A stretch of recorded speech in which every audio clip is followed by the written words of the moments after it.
On va dire que les retardataires pourront se connecter et prendre en cours de route. On va démarrer pour pas trop décaler ce webinaire. Bonjour à tous, merci d'être présents aujourd'hui. On va donc vous parler d'un livre qu'on vient de sortir qui s'appelle Green Service Design pour une conception de services éco-responsables, écrit par Florie Bugeaud, qui est avec moi. Et on va commencer par se présenter rapidement pour que vous ayez une petite idée quand même de qui vous cause avant de rentrer dans le vif du sujet. Donc, pour ma part, je suis Nadège Vanlierde, je travaille au pôle éco-conception et je travaille plus particulièrement sur la partie management environnemental et cycle de vie et éco-conception, comment on intègre l'éco-conception dans le management de l'entreprise, dans la structure, l'organisation de l'entreprise, de manière à ce qu'en fait l'éco-conception soit complètement intégrée dans les processus et que ce soit quelque chose qui puisse être fait en routine en fait et pas juste sur un projet. Donc au pôle éco-conception. Et puis Florie, je te laisse te présenter. Ouais, merci Nadège. Bonjour à toutes et à tous. Alors déjà, je m'excuse pour ma voix bizarre et si je tousse pendant la pendant la session, j'ai malheureusement la grippe. Donc je m'excuse par avance. J'essaierai de ne pas trop tousser dans le micro. Donc Florie, effectivement, moi je suis, designer de services, depuis près de 15 ans. Donc je conçois des nouveaux services ou reconçois des services existants, qui nécessitent d'être revus et réévalués au regard de plein de critères possibles, économiques, expérientiels et cetera. Et ce dans des contextes du coup très variés et j'ai créé il y a, un peu plus de 2 ans maintenant, Biwo, qui est donc une structure, on va le voir, qui est vraiment dédiée à l'éco-conception des services. Je suis également animatrice de la fresque du climat, et donc je travaille avec le pôle éco-conception sur ces questions d'éco-conception de services dont on va parler pendant tout ce webinaire. Voilà. Alors, juste pour vous donner un petit aperçu de ce dont on va parler pendant ce webinaire, évidemment, le sujet, c'est le livre Green Service Design. On va vous expliquer un peu comment on en est arrivé à ce livre, sa genèse, sa cible. Vous expliquer un peu quand même le sommaire, une approche du contenu, et puis son caractère éco-conçu, et parler un peu des préfaceurs qui ont accepté de relire le livre, eux aussi, et puis de le préfacer. On partagera ensuite 2 témoignages d'entreprises qui ont suivi déjà la méthode de Green Service Design. Et puis, bien entendu, on répondra à vos questions. Vous avez la possibilité de lever la main, de faire un petit signe normalement quand, si vous voulez parler, la possibilité de mettre un petit mot dans le chat, je ne sais plus comment ça s'appelle. Donc, vous gênez pas, allez-y. Parce que moi, j'ai questions, j'ai sur le chat, j'ai plusieurs trucs. Donc, je ne sais plus exactement à votre niveau en tant que participant ce que vous pouvez avoir. Mais voilà, n'hésitez pas, Les 2 je intervenez, pense, ce ouais. sera avec grand plaisir. Un petit mot du pôle pour ceux qui ne le connaissent pas. Le pôle éco-conception, en fait, c'est le centre de ressources nationales pour l'éco-conception.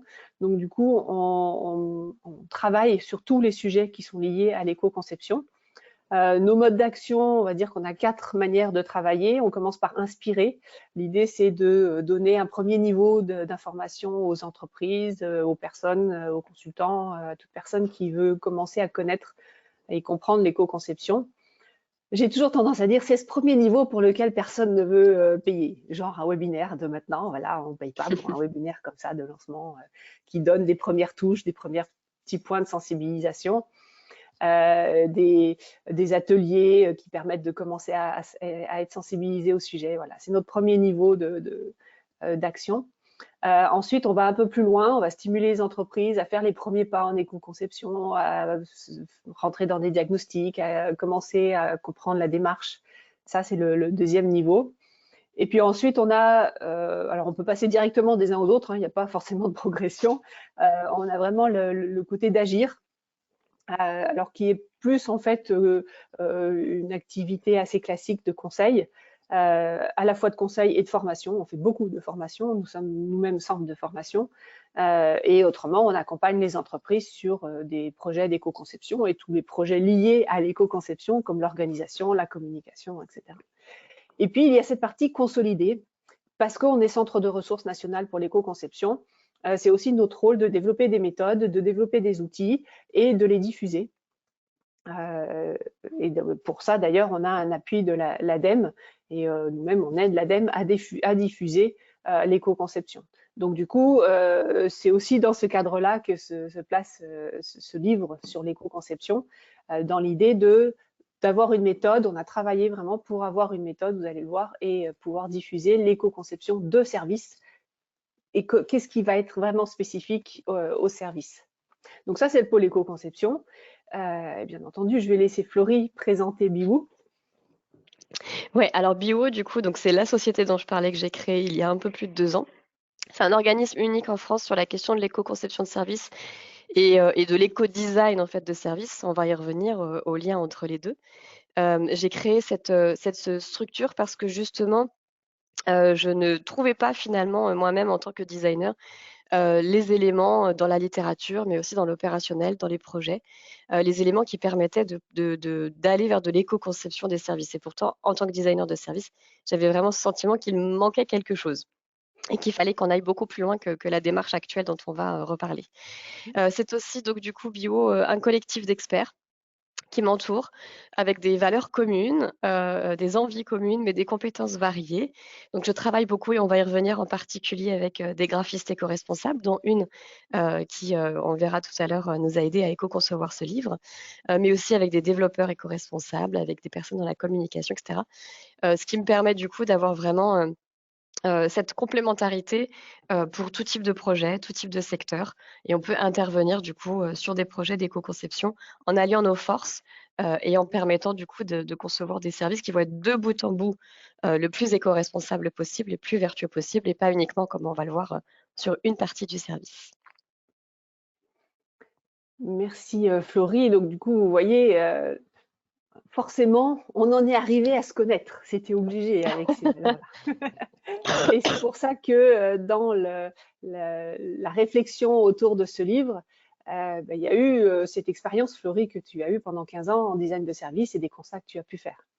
Exactement. Et pour revenir un peu en arrière et montrer à quel point on se connaît depuis longtemps avec le pôle, moi j'avais rencontré donc Samuel, qui est le directeur du pôle éco-conception, à peu près en 2009-2010, quelque chose comme ça, dans le cadre de mes travaux de thèse, où déjà à l'époque, je faisais des travaux sur la question de la modélisation des systèmes de services. Et s'était posé la question de qu'est-ce qu'on intègre dans ces systèmes de services, jusqu'où on va. Et en particulier la question de, on ne peut pas intégrer que les humains. Les humains sont dans des écosystèmes complexes, donc il faut intégrer l'ensemble de ces écosystèmes. Donc on s'était rencontrés dans le cadre d'une conférence. Et puis plus récemment, effectivement, là, depuis 2 ans et demi maintenant, on est partenaire autour de la question de l'éco-conception des services avec 2 approches très complémentaires, une très ingénieure éco-conception et une très designer de services. Globalement, mes constats depuis ces dernières années, sur ceux que je présente là, on a des services qui prédominent dans notre économie, dans notre société. Ils sont très présents. Même vous et moi, en tant que consommateurs, on utilise énormément de services sans se poser la question finalement de leurs impacts. Pourtant, ces services-là, qu'ils soient numériques ou pas, parce qu'on entend de plus en plus parler des impacts du numérique, et c'est très bien, il faut en parler, mais qu'ils soient numériques ou pas, effectivement, les services ont tous des impacts sur l'environnement. Il n'existe pas de démarche spécifique d'éco-conception qui soit spécifique au service. Je me suis moi-même formée en me posant ces questions-là à l'éco-conception, auprès du pôle en l'occurrence, mais aussi au design circulaire pour essayer de comprendre quelles étaient les démarches qui existaient et comment je pouvais les utiliser en tant que designer de service. Et j'entendais à chaque fois éco-conception de produits et services, design circulaire de produits et services. Puis finalement, j'étais un peu frustrée parce que ce que je trouvais derrière, c'était quand même plutôt très orienté produit, en particulier les modèles, les outils qui sont utilisés, où finalement, je le dis très souvent, mais on essaye de faire rentrer au chausse-pied des services qui sont vraiment complexes et très expérientiels dans des produits qui sont très tangibles et très unitaires quelque part. Donc voilà, ma conclusion a été, bon, ça n'existe pas. Il existe des choses et on peut travailler sur un produit au sein d'un service ou bien sur le site internet du service, mais on ne peut pas travailler sur le service dans son ensemble et toute sa complexité et toutes ses dimensions. Et puis du côté du coup de la démarche que moi j'utilisais depuis près de 15 ans, le design de service, qui est une démarche en fait inspirée, qui fait partie des démarches descendantes entre guillemets du design thinking, dont l'UX design, le CX, l'UX, etc. Ce sont des démarches qui sont essentiellement centré sur l'humain, le client, l'utilisateur, le collaborateur, etc. Le design de service en particulier est une démarche qui se veut multidimensionnelle parce que pour concevoir ou reconcevoir un service, on va s'attacher à bien analyser, bien regarder la partie spatio-temporelle, physique, numérique, économique, bien entendu, peut-être juridique en fonction du sujet, etc. Mais ce qui me manquait là aussi une fois de plus, c'est que ça a beau être multidimensionnel, on ne parle pas ou très très rarement de la dimension environnementale. Donc je me disais en fait tout est là, mais rien ne se parle et finalement on en arrive à oublier que un service, ça doit pouvoir s'éco-concevoir aussi. Et du côté du pôle, bon, donc on est, comme je vous expliquais, expert sur l'éco-conception, la performance par le cycle de vie.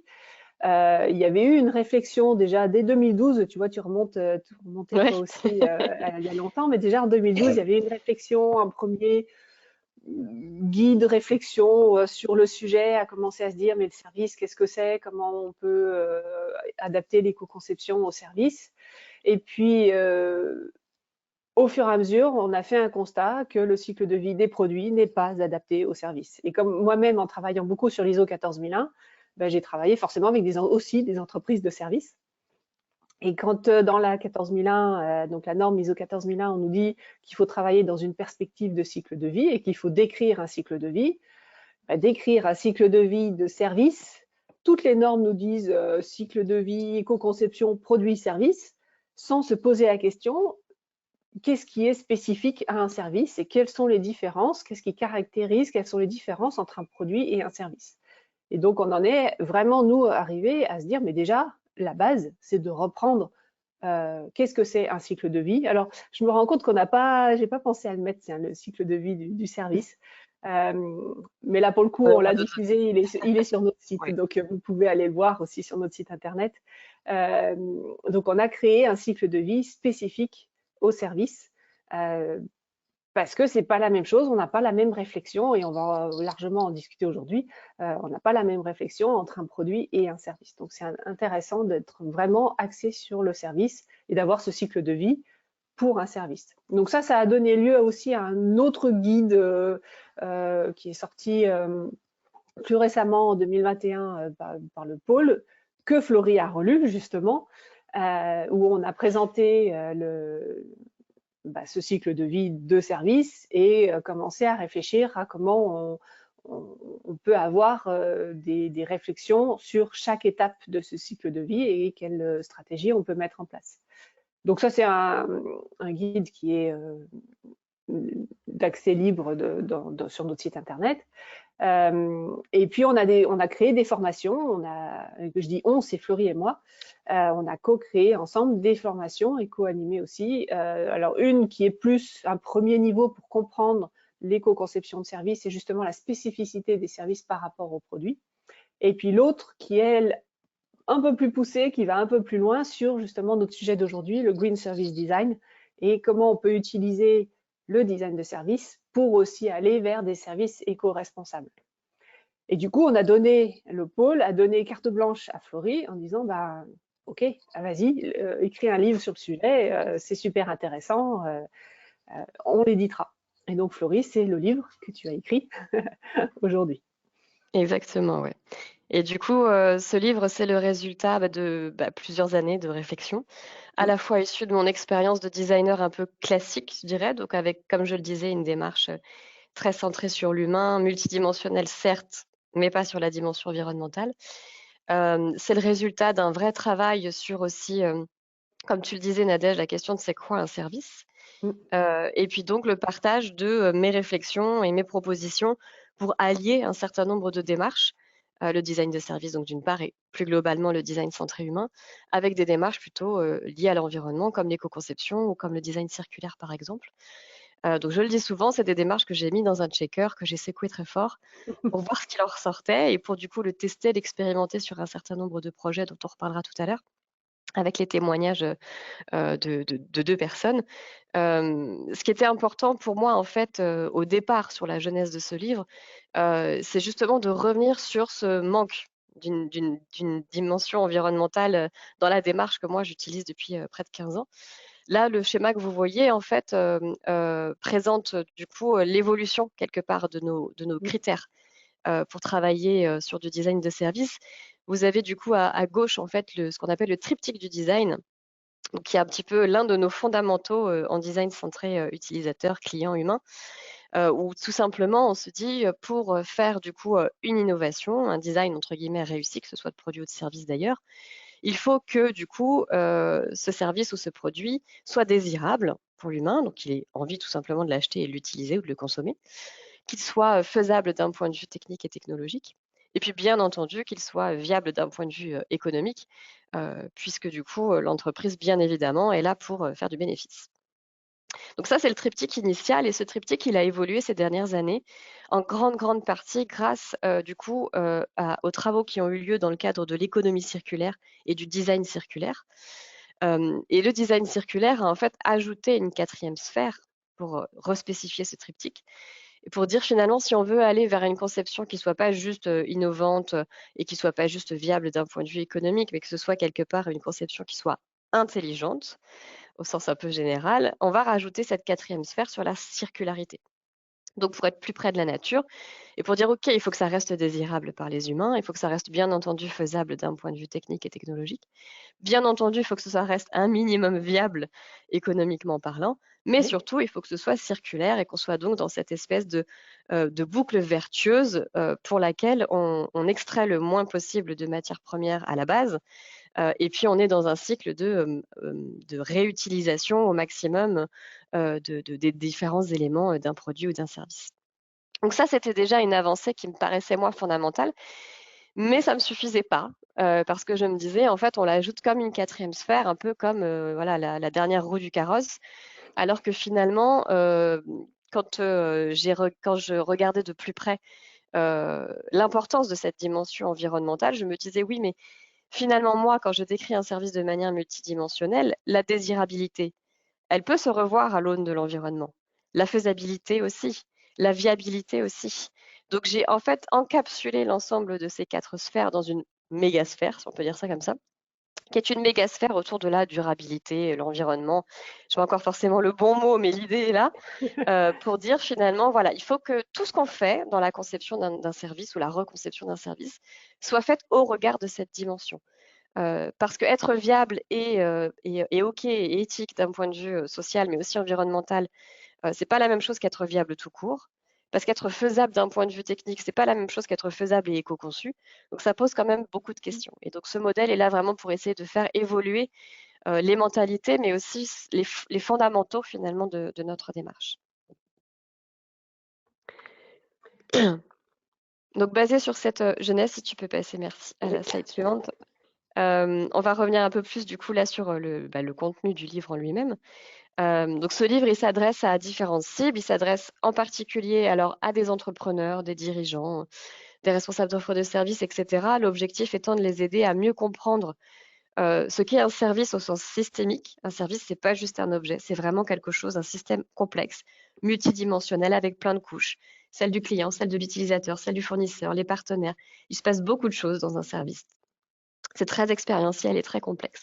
Donc déjà, les aider à comprendre un peu mieux ce que c'est qu'un système de service et quels impacts ça peut avoir. Et puis découvrir un peu une démarche qui nous permet de tendre vers une démarche d'éco-conception qui soit plus spécifique au service.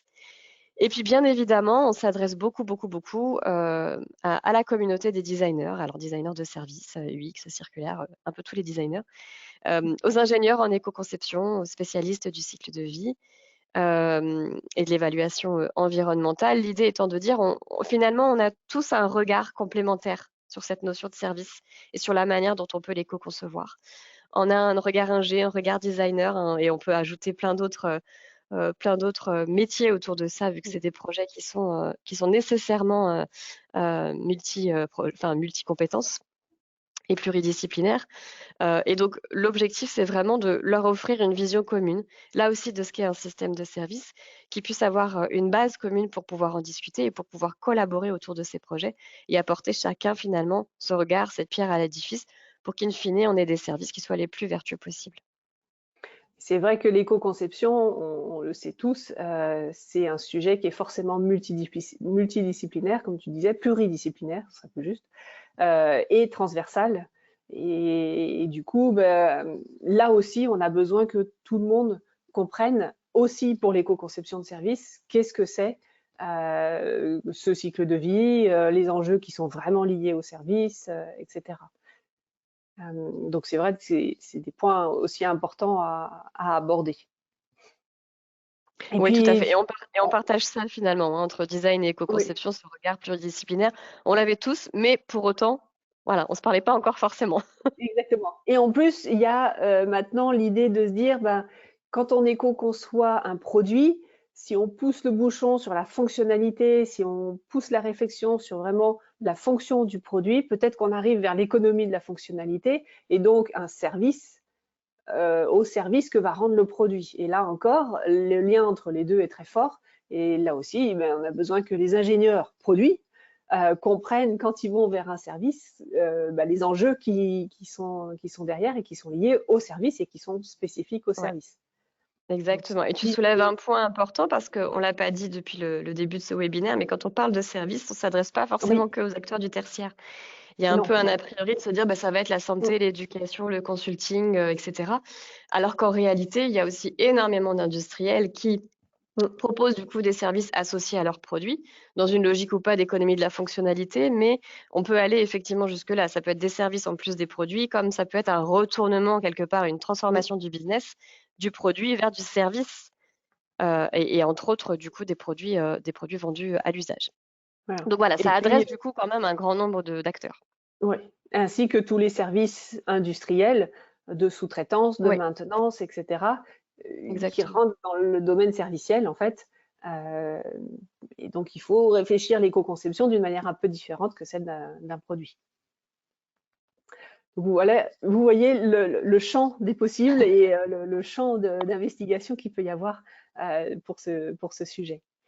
On va décrire un peu le sommaire rapidement, le sommaire du livre, que vous ayez une idée du contenu en fait et de ce qu'il y a dans ce livre. Et puis on vous montrera aussi quelques schémas pour que vous compreniez comment on a réfléchi. Enfin, Florie a réfléchi d'ailleurs tout ça, parce que je suis relectrice, mais je ne suis pas auteur. Et c'est quand même Florie qui a beaucoup réfléchi à tout ça. Je te laisse du coup présenter le sommaire. Oui, ça marche. Bah, tu peux le faire défiler en entier, comme ça on aura tout sous les yeux. Donc le livre, effectivement, il est écrit en plusieurs parties, bien évidemment. Et en fait, j'ai souhaité redécouper de manière à ce qu'il y ait une forme de fil rouge, quelque part. À la fois un fil rouge en termes de compréhension et à la fois sur les exemples qui sont proposés dans le livre.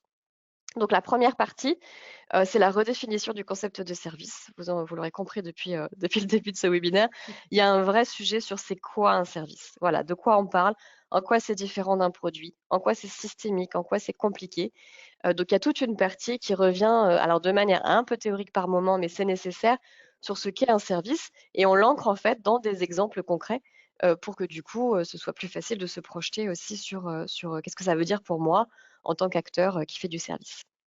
La deuxième partie, du coup, alors elle s'ancre du coup sur la question de l'éco-conception, où là on va revenir sur en particulier les démarches existantes, donc l'éco-conception de produits bien sûr, le design circulaire, j'en parlais tout à l'heure, et puis l'éco-conception des services numériques, qui est un point important. On a la chance en France d'avoir une communauté qui est forte sur l'éco-conception numérique, et du coup c'était important pour moi de montrer qu'il existait du coup plein de champs possibles et que quand on regarde un service dans son ensemble, on a des éléments pour éco-concevoir les produits sous-jacents et pour éco-concevoir les aspects numériques sous-jacents. Et je voulais montrer aussi dans cette partie-là les limites quelque part de l'existant en montrant mais si par contre on veut éco-concevoir un service de bout en bout, avant le service, pendant le service, après le service, une fois de plus sous toutes ses couches et toutes ses dimensions, ben là il y a des trous dans la raquette et on n'a pas de démarche aujourd'hui qui permettent de le faire. La troisième partie, elle est vraiment plus focalisée sur le design de service. Ça me semblait important, sachant que euh, parmi la cible du livre, il y avait des personnes qui ne sont absolument pas designers. Ça me semblait important avant de rentrer du coup dans ce que peut être une démarche de design de service éco-responsable, déjà de réexpliquer ce qu'est le design de service. Son historique, son origine, à quoi ça ressemble, comment ça marche, qu'est-ce qu'on fait avec ça. Donc cette partie-là est vraiment dédiée à ce partage-là. La quatrième partie, là aussi, c'est plutôt une critique finalement de ce qu'est le design de service aujourd'hui, une autocritique aussi pour moi, hein, qui fait ça depuis 15 ans, pas forcément de manière très vertueuse. Donc voilà, c'est la question de qu'est-ce qui ne va pas finalement aussi dans le design de service aujourd'hui? Qu'est-ce qu'on peut faire évoluer? On va y revenir dans un instant. Avant du coup, dans la cinquième partie, de présenter la démarche Green Service Design, donc une démarche de design de service éco-responsable qui vient se nourrir d'autres démarches dans laquelle finalement j'ai tordu quelque part les méthodes, les outils du design de service actuel pour une fois de plus être vraiment dans ce souci d'avoir cette macro-sphère dont on parlait tout à l'heure, avec en permanence en tête la question de attention aux écosystèmes, attention à l'environnement et aux impacts. Et la toute dernière partie, on va y revenir aussi tout à l'heure avec les témoignages, c'est une découverte de cas d'études.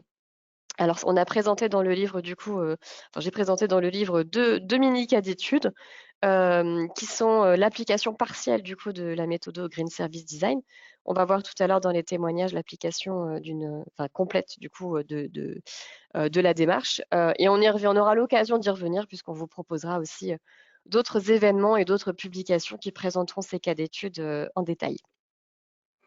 Cas d'études qui, comme le dit Florie, sont forcément un petit peu partiels pour le moment parce que on est encore au début C'est du voyage expérimental. sur le Green Service Design et du coup, ça reste encore expérimental. Même si, par contre, le cycle de vie lui-même, je l'ai suffisamment testé dans Oui, suffisamment de oui. circonstances pour dire que lui, il est On a plus pas mal de retours expérimental et qu'il d'expérience. fonctionne. Voilà, il Ouais, tout à fonctionne. fait.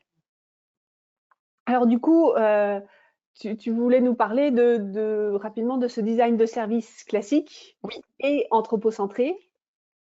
ouais, tout à fait. Alors malheureusement, là, dans le webinaire, on n'a pas le temps d'entrer dans tous les détails et Non, dans tout ce qu'on propose dans le livre. Donc on va laisser un peu de suspense et on vous laissera découvrir le livre et puis on y reviendra dans le cadre d'autres événements et de formation surtout. Là, ce schéma, en fait, c'est simplement la reprise d'une des méthodes qu'on utilise beaucoup en design de services, qui est ce qu'on appelle le double diamant, dans lequel, en fait, on voit les différentes étapes d'une démarche classique de design de service. On va démarrer par une phase qu'on appelle la phase de découverte, où on va aller un peu gratter, faire des recherches, aller sur le terrain à la rencontre des parties prenantes, des clients bien évidemment et des utilisateurs, comprendre un petit peu le contexte pour pouvoir mieux du coup définir quelle est la problématique dans la deuxième étape, la problématique à laquelle on va devoir répondre, identifier un concept de service qui ait de la valeur pour le client et puis qui ait de la valeur économique bien évidemment pour l'entreprise. Et une fois qu'on a ce concept, cette proposition de valeur, on va passer au deuxième diamant. La première partie étant le développement. Alors, c'est pas développement au sens informatique, le mot est un peu galvaudé, mais c'est développement au sens essayer d'identifier différents scénarios en fait pour délivrer ce concept de service, réfléchir à l'expérience client qu'on va proposer, aux différents ce qu'on appelle points de contact, donc les éléments physiques, numériques qui vont être sous-jacents à notre service. Et une fois qu'on a fait tout ça et qu'on a testé un maximum, tout ça étant très itératif, on va passer en phase délivrée pendant laquelle on va dire finalement la meilleure expérience c'est celle-là, le meilleur scénario c'est celui-là, les points de contact c'est cela et c'est ça qu'il va falloir industrialiser et lancer sur le marché. Donc ça c'est vraiment une démarche très classique et comme je le disais très anthropocentrée parce qu'on fait tout ça en ayant en permanence dans l'esprit, au cœur de la démarche, l'humain et uniquement l'humain. Mm. Alors que du coup, l'idée avec Green Service Design, c'est vraiment d'ancrer plutôt cette démarche et de comme je disais, la tordre, la faire évoluer pour que finalement on ait une imbrication un peu parfaite entre ce focus humain qui reste important. On a fait énormément de progrès avec les démarches centrées humains pour proposer des services qui soient les plus adaptés possibles au contexte et aux besoins de l'utilisateur, mais que ce soit vraiment ancré de manière très fine comme le montre ce schéma avec presque un ADN qui parcourt l'ensemble de la démarche, où on va mixer ce focus humain et puis ce focus de manière générale, je mets des gros guillemets, mais planète. L'idée étant de se poser les bonnes questions, comme je le disais, au fur et à mesure, et ça, c'est détaillé entièrement dans le livre. Ce qui est important, du coup, à garder en tête, c'est qu'on ne va pas oublier la démarche centrée humain, qui reste importante, mais on va vraiment la questionner. Je vous donne juste un mini-exemple qui parlera à beaucoup. La question du besoin, je disais, ça nous a apporté beaucoup parce que en design classique, on se focalise sur la question du besoin. Mais si on regarde bien, très souvent, c'est pas forcément un besoin réel et fondamental. On fait le service parce que le voisin a un truc un peu pareil et qu'il faut le faire. On fait le service parce que, tiens, j'aimerais bien avoir ça. Mais il y a pas de questionnement assez profond sur, OK, peut-être que ça te ferait plaisir, mais si ça a des impacts, ça vaut peut-être pas le coup. Et il faut peut-être réfléchir ou aller vers un besoin qui soit plus fondamental. Ça, c'est juste un mini exemple de comment, dès le démarrage de la démarche, on va, challenger quelque part ce focus humain et ce focus besoin avec une réflexion vraiment centrée sur, du fondamental, avant d'être amené à concevoir quoi que ce soit. Voilà, donc c'est juste un aperçu et on voulait effectivement vous parler du livre aussi en lui-même et de notre Voilà. choix de l'éco-concevoir. Parce que quand même, le pôle éco-conception, il faut bien aussi qu'il réfléchisse à lui-même s'appliquer ses principes. Alors, tout n'est pas parfait, loin de là, mais l'idée, c'est qu'il était quand même aussi dans le livre, pour ce livre, de réfléchir à le graphisme responsable. Et c'est toi, Florie, qui connaissait Lucille et qui nous l'a Oui, elle est dans le conseillé. collectif Biwo, effectivement. Voilà. Elle fait partie. Et elle a même un live en fait en ce moment même, d'ailleurs, elle aussi sur le graphisme co-responsable. Donc on lui a confié la mise en page, l'illustration, les illustrations, toute la réflexion sur le graphisme du livre. Donc avec un choix d'un design bicolore, on n'est pas en impression quadricolore, mais on est en bicolore, ce qui permet de limiter l'utilisation d'encre.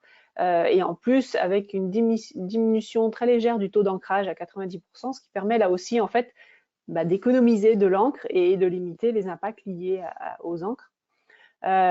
Plus le choix d'une typographie pardon, qui est assez fine, mais quand même lisible, bien entendu, c'est important. Toujours dans le but de se limiter l'utilisation d'encre. Ensuite, on a choisi un imprimeur qui répond au cahier des charges Imprimever. Il y en a beaucoup, mais bon, c'est important de le vérifier et d'en discuter avec eux. Et puis, on a fait le choix d'un papier qui est européen, labellisé PEFC. Donc, c'est un ensemble qui permet de se dire, bah voilà, on a aussi un livre qui est éco-conçu. C'est ça, c'était important pour nous finalement d'avoir une démarche, jusqu'au boutiste quelque part. Et C'est cohérent. d'avoir, de parler d'éco-conception, mais d'éco-concevoir nous-mêmes et Lucile a été, d'excellents conseils là-dessus. Ça explique aussi du coup, pour ceux qui peut-être ont déjà le livre, ou ceux qui l'auront, par la suite, la «différence» entre guillemets de visuel, avec un livre un peu plus classique, sous d'autres éditions, qui remplissent absolument pas, même quand elles parlent d'éco-conception des fois, qui ne Oui. remplissent pas, ce genre de critères. Mais en tout cas, c'était Alors, essentiel pour pour nous d'aller au bout. aller Pour aller un peu plus loin dans le livre, tu avais choisi aussi des préfaceurs. Alors, je vais Oui. parler d'un qui est notre président, le président du pôle éco-conception, qui nous fait confiance, qui fait confiance à l'équipe et qui était très heureux de pouvoir préfacer et participer un peu à ce livre parce que lui aussi, il a bien compris l'importance des services, de l'éco-conception des services. Et donc Christian Brodag, qui est président donc, du pôle éco-conception depuis sa création, il est professeur émérite à l'école des mines de Saint-Étienne. Parmi les Entre autres. multicasquettes, il a fait beaucoup de choses dans sa vie professionnelle. Et sa retraite n'est pas plus calme d'après ce que j'ai compris. Donc voilà. Donc c'est quelqu'un qui est très impliqué dans tous ces sujets. Et il a été délégué interministériel sur l'environnement aussi, d'ailleurs. Et puis, il y a deux autres personnes que tu connaissais plus, toi, Oui. Florie. Exactement, et j'avais vraiment en fait très envie, de ne pas avoir une seule préface, mais 3, parce que Ah vous oui. l'aurez compris, dans le livre, on aborde quand même, pas mal de démarches, existantes aussi, et j'avais vraiment envie d'avoir, 3 regards. Donc celui de Christian, plutôt orienté éco-conception un peu classique, celui de Frédéric Bordage, donc qui est le fondateur pardon, du collectif Green IT, qui est vraiment, l'expert français sur la question du numérique responsable, qui a rédigé, pas mal d'ouvrages sur la question, qui intervient dans plein de conférences et qui lui a une vraie, connaissance, une vraie expertise sur la question du numérique. Et le numérique étant une part des services, ça me semblait important d'avoir son regard et il a lu le livre en entier, il a eu des retours, des propositions vraiment hyper pertinentes et intéressantes, donc c'était passionnant de l'avoir, à mes côtés. Et puis la troisième, c'est Birgit Meiger, qui est la cofondatrice, la présidente du Service Design Network, qui est, le réseau un peu par excellence, on va dire, international autour des designers de services. C'est vraiment notre communauté, enfin l'une des communautés, mais une communauté vraiment importante sur le design de services et qui, elle, a commencé à avoir ce genre de réflexion avec, entre autres, la sortie d'un livre blanc il y a 2 ans, justement, et d'une conférence dans laquelle on a abordé ces sujets-là et dans laquelle je suis intervenue sur la question de l'évolution du design de service. Donc elle avait aussi un regard très ancré et très ancien, j'allais dire historique, sur le design de service. Donc voilà, ces 3 préfaces nous ont permis, et les 3 relectures et les apports qu'ils ont eus, Mm. nous ont permis aussi de conforter ce que je racontais dans le livre et d'avoir vraiment leurs trois regards complémentaires sur l'apport de ce livre. Alors, ce qu'on vous propose maintenant, c'est d'écouter des témoignages. Alors, ils ont été enregistrés. Ils sont pas toujours très à l'aise devant la caméra, vous les excuserez. Le premier, c'est André Eludu, qui est donc le dirigeant et fondateur de la conciergerie, des conciergeries rennaises, donc qui est une TPE à Rennes. Et c'est avec lui que, de mon côté, j'ai vraiment démarré cette réflexion sur l'éco-conception de services. On a beaucoup travaillé, en particulier, il va vous en parler, sur l'évaluation environnementale ensemble. Et après, on a commencé à mettre en œuvre justement la méthode Green Service Design. Et pour lui, Flory a fait ressortir ce texte qu'il avait dit. Nous avons pu identifier, analyser et prioriser les pistes d'éco-conception au regard des différentes dimensions du service. Donc ça, c'est le premier témoignage qu'on va vous faire écouter. Et puis, il y en a un deuxième que c'est, là, pour le coup, c'est toi, Florie, qui le connais Ouais. bien.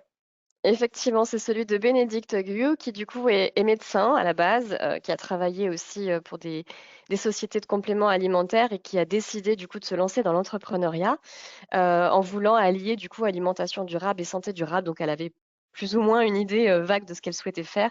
Je l'ai accompagnée, donc contrairement aux conciergeries rennaises, où là on était vraiment sur un service existant avec une volonté de le faire évoluer vers une éco-conciergerie. Là, on partait vraiment d'une feuille blanche, donc ça vous montre aussi les possibilités d'utilisation de la démarche. Là, c'était vraiment la création d'une nouvelle offre de service.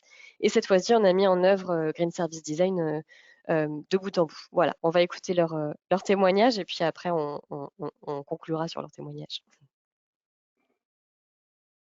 Alors,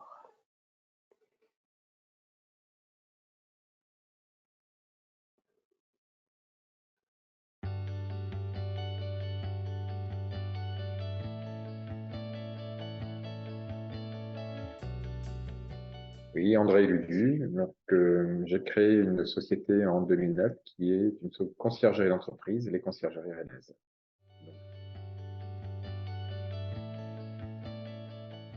Et donc, l'origine de la création des conciergeries rennaises, c'était de faciliter au maximum la vie des salariés dans leur quotidien.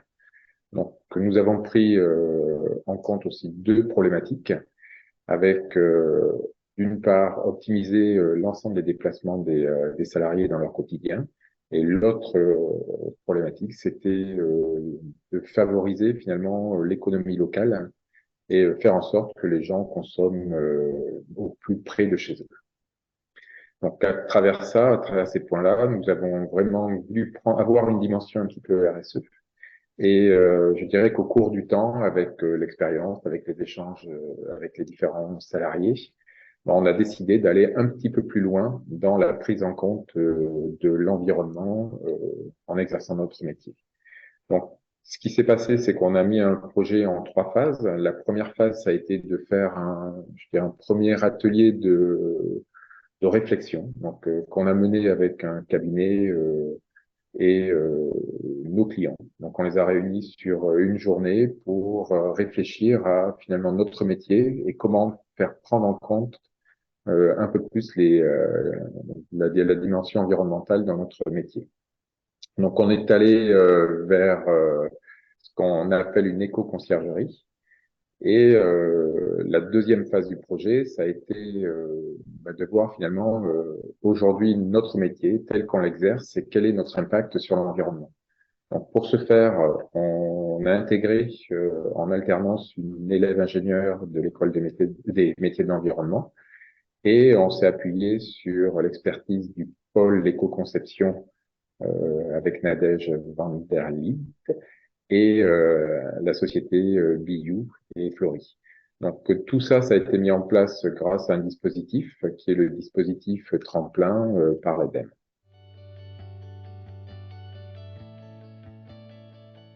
Alors la première chose, ça a été d'identifier dans notre métier tous les points qui avaient vraiment un réel impact sur l'environnement. Donc on a fait une cartographie de l'ensemble de nos métiers. Donc on a fait une analyse avec Lucie, qui était l'élève ingénieur, de vraiment tous nos déplacements, quel était le nombre de kilomètres qu'on parcourait, quel était le nombre de révisions de pneus qu'on changeait, etc. Donc on est allé assez loin dans je dirais, l'analyse des données.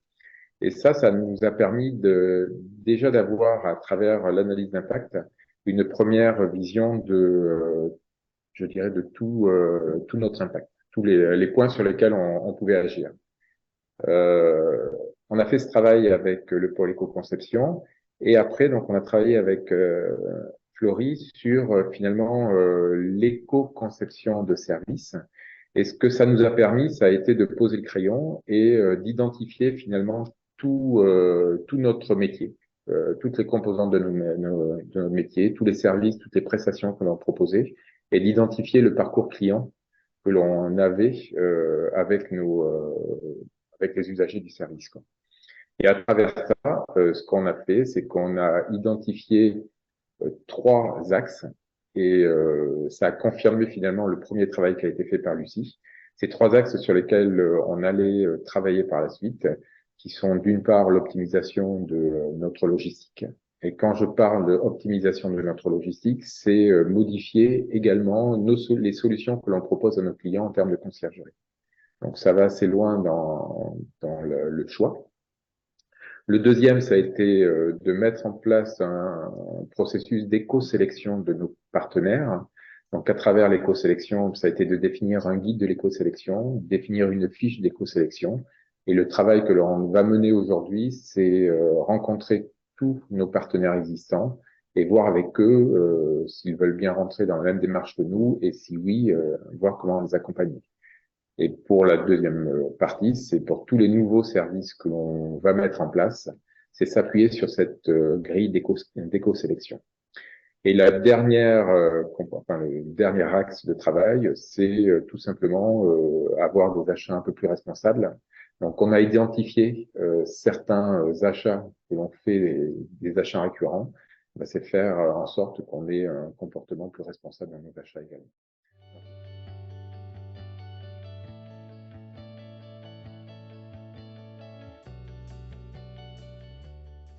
Oui, en deux mots. Donc, je suis médecin nutritionniste de formation. J'ai travaillé 15 ans en entreprise et donc j'ai créé mon Cairn Santé. J'ai fondé Cairn Santé fin 2021 et Cairn Santé est installé dans le sud de la France, au sud de Toulouse. J'avais envie vraiment de réaliser un projet qui soit proche de mes valeurs, qui me ressemble. Et donc, j'ai décidé de retourner vers l'alimentation, la nutrition, qui sont des sujets qui me portaient. Et en particulier, j'ai toujours eu une passion pour les huiles, parce que c'est une belle matière et parce que ça a des bienfaits santé qui sont importants, très importants, en particulier certaines huiles. Et je voulais mes valeurs tourner aussi autour de l'importance de la prévention de l'environnement. Et donc, je me suis centrée sur les huiles vierges. J'avais envie d'aller à la rencontre des producteurs qui travaillent la terre, de voir comment ils travaillaient et de valoriser leur travail, leurs produits. Et donc, ça me permettait de rentrer dans l'alimentation durable. Et ça me permettait aussi de diffuser ce message sur les bienfaits santé des huiles vierges pour la population. Mais le contexte, c'est que j'avais le sujet, mais j'avais pas le projet, j'avais pas la méthodologie pour développer tout ça. Donc je tournais en rond sur mon sujet sans avancer vraiment. Et donc j'ai rencontré Florie lors d'une. Je me suis formée à l'éco-conception après avoir quitté mon entreprise. Et à cette occasion, donc, j'avais rencontré j'avais suivi sa formation. Et j'avais un client qui avait un projet intéressant et j'ai demandé à Florie de suivre ce projet avec moi. Et donc voilà, c'est comme ça que je vais rencontrer Florie.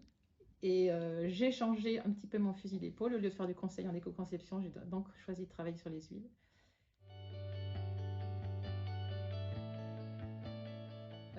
Bon, alors la première chose, c'est que ça m'a permis de ne pas être seule dans la mise en place du projet. Donc ça, c'est vraiment important et j'aurais tendance à conseiller à tout le monde de se faire accompagner parce qu'on reste dans des automatismes assez stériles, on tourne en rond. Donc ça, c'est une chose extrêmement importante. Mais la deuxième chose, c'est que ça m'a apporté une vraie méthodologie.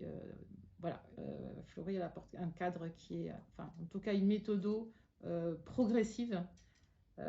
Et j'ai décidé de jouer le jeu de cette méthodologie jusqu'au bout, même si certaines choses peuvent paraître un peu rébarbatives. Et bien ça vaut le coup parce qu'on est très exhaustif sur le sujet, on va le regarder sous des angles différents. Et donc ça enrichit et ça permet de construire son discours, de le fluidifier, donc de préciser un peu voilà, les cibles, où on veut aller, etc. Et ces outils-là, en plus, ben on les prend en main et on apprend à les utiliser en autonomie après, donc on peut les réutiliser. Donc voilà, ça m'a aidé à construire mon discours, à mieux cibler mon offre parce que je partais dans tous les sens, c'est un peu le problème. Et puis avoir des outils qu'on peut réutiliser après assez facilement. Voilà. La deuxième chose, enfin une autre chose aussi, c'était le fait de pouvoir développer, de partager avec elle les mêmes valeurs par rapport à la durabilité des projets et donc de construire ce projet dans une vision durable. C'est pas fini, je continue avec la création de mon site et ça permet d'aller vraiment au bout de ce travail-là. Ensuite, moi je pense que cet accompagnement, même il est durable. C'est-à-dire que c'est intéressant, je pense, de continuer à se suivre et de continuer à avoir un œil extérieur en fait, voilà, qui accompagne jusqu'à la véritable autonomie. Donc en gros, cet accompagnement finalement c'est pas très long parce qu'il a démarré en octobre, ça fait 6 mois et là j'en suis à la phase de lancement, vraiment. Enfin, il reste la phase de communication et la phase de lancement et je commence à avoir mes premiers devis, donc il y a déjà des retours en fait. Et voilà, donc ça m'a apporté beaucoup finalement de confiance en moi, de légitimité par rapport à ce que je faisais. Et puis oser aller vers les partenaires, vers les clients, vers tout le monde. Voilà, de ne pas avoir peur d'avoir un sujet un petit peu qui sort de l'ordinaire, quand même un peu original. Les huiles vierges, quand j'en parlais, ça surprend. Et finalement, voilà, ça apporte de la confiance, de la sûreté, parce qu'il y a un cadre et il y a un discours qui est fluide, qui a été construit. Donc aujourd'hui, voilà, mon réseau s'agrandit, je m'inscris dans le territoire et j'ai plus d'angoisse en fait, j'y crois. J'y crois vraiment et j'ai envie d'aller jusqu'au bout.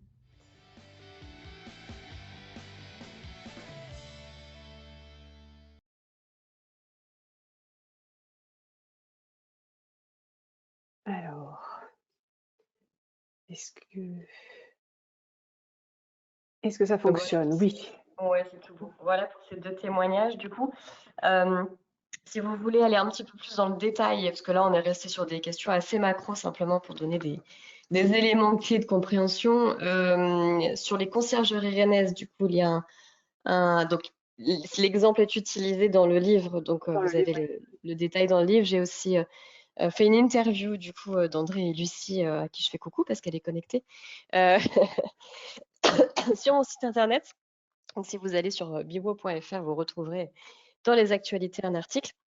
Et pour le cas, entre guillemets, donc de Cairn Santé, c'est pareil, c'est un sujet, comme on a eu l'occasion là pour le coup d'avoir un accompagnement de bout en bout. C'est un cas d'usage qui fera l'objet aussi d'une publication détaillée pour revenir sur voilà, quel type d'outils on a utilisé. Ce qui est important, c'est qu'à travers ce cas-là en particulier, on a vraiment été dans une approche très systémique. où on a vraiment décortiqué le contexte dans lequel elle allait s'inscrire et l'écosystème dans lequel elle allait s'inscrire, en allant assez loin dans la définition, entre autres, des actants. Ça, vous pourrez vous référer au livre pour découvrir ce que c'est. On est allé loin et aujourd'hui, elle a un vrai concept qui est éco-responsable. Elle a vraiment une offre et des expériences à proposer qui le sont. Et effectivement, on travaille actuellement sur le point de contact numérique qui est son site internet pour que lui aussi soit le plus éco-responsable possible. C'est important que ces points de contact, ces moments très matériels finalement, parce qu'on a toujours l'impression de dire que j'aime pas du tout ce mot immatériel qui est utilisé, qui est des fois utilisé pour les services. En fait, c'est toujours très matériel, un service, il y a beaucoup de matériel. Donc c'est vrai que ces points de contact sont très importants à identifier et à réfléchir. Merci à toi aussi, Florie, d'avoir récupéré ces deux témoignages. Vous avez vu, ils n'étaient pas forcément très à l'aise, mais c'est pas facile de parler à un micro et à une caméra comme ça. C'est plus facile de parler à des gens en vrai. On a fait le tour de notre présentation aujourd'hui. Merci à tous pour votre attention. C'est le moment, n'hésitez pas, lancez-vous, posez-nous des questions. Vous pouvez les poser aussi, comme je vous disais, dans la conversation, dans les questions. C'est avec grand plaisir qu'on va y répondre. Donc voilà, c'est le moment. Si jamais il y a des... je ne vois pas pour l'instant de Des questions sur le fond comme sur la forme. Et voilà, allez-y. Et je pense que certains d'entre vous qui sont adhérents au pôle ont déjà dû recevoir, et peut-être certains qui ont déjà acheté aussi le livre, mais les adhérents, pour le coup, ont reçu le livre dans le cadre de leur adhésion au pôle éco-conception.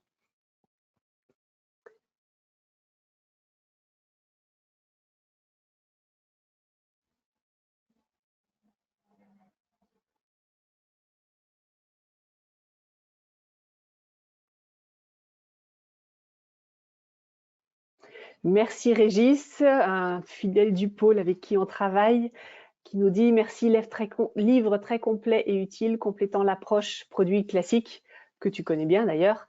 Merci pour ce retour. Peut-être auras-tu l'occasion aussi de travailler sur les services, peut-être ensemble d'ailleurs.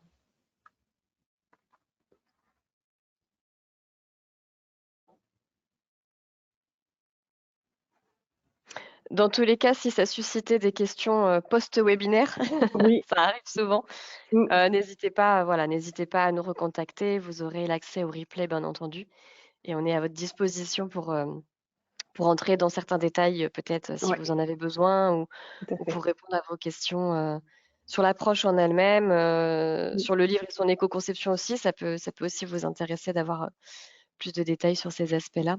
Donc surtout, n'hésitez pas par la suite à revenir vers nous. Et effectivement, il y a nos coordonnées dans le support, dans le replay qui vous sera envoyé de toute façon.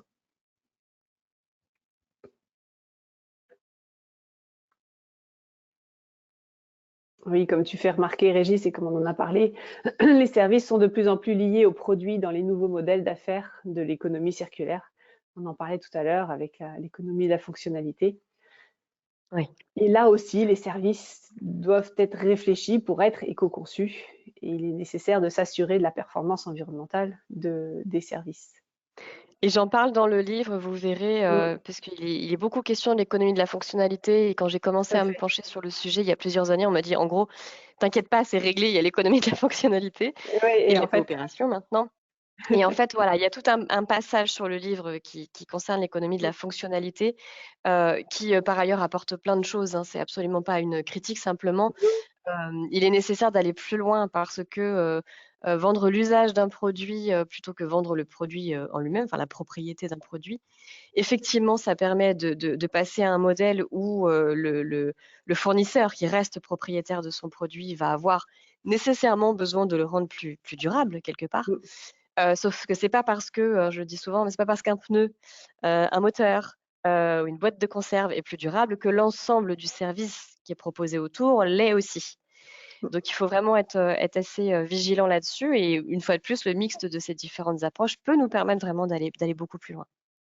C'est toujours sur le sujet, c'est de vérifier la performance environnementale de la solution qui est proposée. Et de la même manière, on fait aussi la distinction entre une solution, enfin un service éco-conçu et une éco-solution. Oui. C'est pas parce que on va ramasser les poubelles que la manière de ramasser les poubelles est éco-conçue. Donc, ramasser des poubelles et éviter les déchets dans la nature, c'est une éco-solution, mais cette éco-solution elle-même peut être éco-conçue. Donc, c'est cette réflexion-là qu'il est important d'avoir aussi dans les services. Ouais, tout à fait. On donne des exemples aussi enfin, j'ai mis des exemples du coup dans le livre. On m'a aussi pas mal parlé de domotique en me disant, Oui, si je peux à distance dire à ma maison d'arrêter de chauffer, je fais des économies d'énergie, c'est génial. Mais peut-être que l'application que vous utilisez, le boîtier qui est en place et globalement l'ensemble du service, eux, sont absolument pas éco-responsables. Donc c'est effectivement un peu la même logique, et l'idée de ce tout à livre, fait. c'était vraiment pour moi de montrer qu'il faut remonter d'au moins un, voire plusieurs niveaux dans la Oui, réflexion et oui. d'avoir une vision plus macro pour s'assurer qu'une fois de plus, ce qu'on conçoit et ce qu'on met sur le marché et ce qu'on offre à nos clients et utilisateurs soit une fois de plus le plus vertueux possible.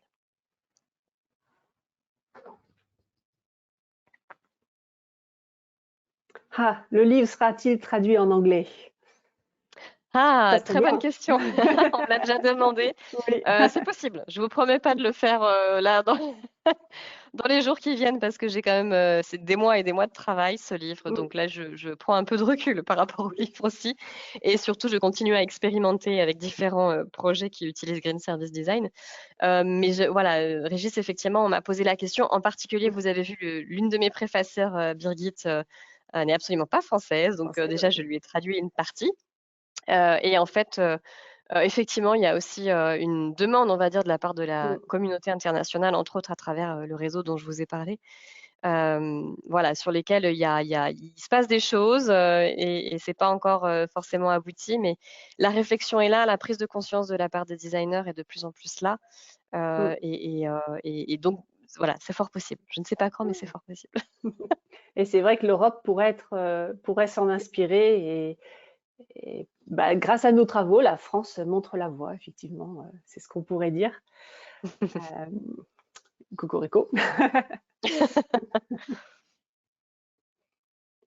Et peut-être que ce sera à l'occasion d'une V2, on ne sait jamais, ça peut être aussi avec l'expérimentation, avec l'expérience, peut-être que ce sera intéressant à ce moment-là de faire ressortir certains témoignages, certains cas pratiques, et à ce moment-là de faire une nouvelle version de ce guide, de ce livre, et puis à ce moment-là de le passer en anglais directement. Ce sera peut-être l'occasion. Merci, tout le monde Je commence un peu à se vois, déconnecter, oui, il est c'est ce que 13h. j'allais dire. Ouais. Il est 13h, je vois que plein de personnes commencent à se déconnecter. Merci à tous d'avoir participé et d'être restés parmi nous tout ce temps. N'hésitez pas donc à nous contacter si vous en avez le besoin. Ce sera avec plaisir que nous échangerons avec vous. Et puis, bon appétit pour ceux qui n'ont pas encore mangé. Et à une prochaine fois, nous Et à l'espérons. bientôt, ouais, avec plaisir. Merci à toutes et à tous. Au revoir. Au revoir.